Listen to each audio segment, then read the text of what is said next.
Director Shankar ఈయనకి అభిమానులు బోలెడు మందే ఉంటారు. ఇంకా కమల్ హాసన్ గురించి ప్రత్యేకంగా చెప్పేదే ఉంది. ఆల్ ఓవర్ ఇండియా ఆయనకి ఫ్యాన్స్ ఉన్నారు. వీళ్ళిద్దరి కాంబినేషన్ లో వచ్చిన సినిమా భారతీయుడు 2. అయితే ఈ సినిమాకి సంబంధించి రిలీజ్ ఎప్పుడు, అసలు ఈ సినిమాకి సంబంధించిన అప్డేట్స్ ఏం జరుగుతున్నాయి? ఎందుకంటే ఆల్రెడీ ఇది వరకు రిలీజ్ అయిన భారతీయుడు సినిమా అందరి ఫేవరెట్ కాబట్టి ఇప్పుడు అందరి ఎక్స్పెక్టేషన్స్ భారతీయుడు 2 మీద ఉన్నాయి. ఈ సినిమాకి సంబంధించిన అప్డేట్స్ ఈ స్టోరీలో చూద్దాం. విక్రమ్ తో కమల్ హాసన్ ఫామ్ లోకి వచ్చాడు. దాంతో శంకర్ దర్శకత్వంలో తెరకెక్కుతున్న భారతీయుడు 2 మూవీ మీద అంచనాలు మరింత పెరిగాయి. భారతీయుడు మూవీ అభిమానులు ఈ రెండో భాగం నుండి ఎంతో ఆశిస్తున్నారు. ఇక కమల్ భారతీయుడు 2తో పాటు థగ్ లైఫ్ మూవీలో కూడా నటిస్తున్న మ్యాటర్ తెలిసిందే. భారతీయుడు 2కి ఎన్నో అవాంతరాలు వచ్చాయి. షూటింగ్ కు బ్రేకులు పడ్డాయి. అన్నింటినీ దాటుకుని మొత్తానికి షూటింగ్ పూర్తి చేసుకుంది.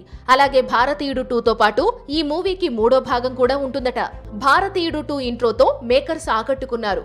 ఇక ఈ మూవీ విడుదల డేట్ కూడా ప్రకటించబోతున్నారట. రిపబ్లిక్ డే రోజున ఇండియన్ 2 రిలీజ్ డేట్ రాబోతుందని సమాచారం. లైకా ప్రొడక్షన్ నిర్మిస్తున్న ఈ మూవీలో సిద్ధార్థ్, కాజల్ అగర్వాల్, రకుల్ ప్రీత్ సింగ్ లాంటి వారు కనిపించబోతున్నారు. విక్రమ్ తరువాత ఆ హిట్ ట్రాక్ ను కమల్ కొనసాగిస్తాడో లేదో చూడాలి.